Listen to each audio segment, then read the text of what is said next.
नमस्कार, मी हा गोपाळ आणि आपल्या सर्वांचं स्वागत करीत आहे नवीन एका व्हिडिओमध्ये.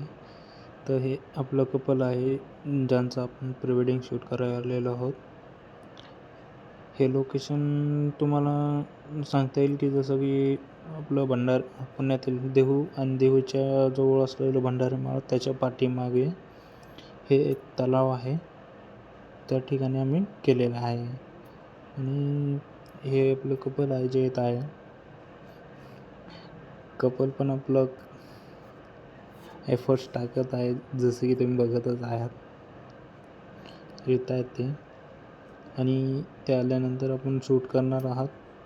तर बघूया पुढे शूट कसा झाला आहे ते बघा आणि तुमचा जो रिप्लाय आहे वगैरे तो खाली कमेंटमध्ये नक्की कळवा. तर बघा व्हिडिओ पूर्ण.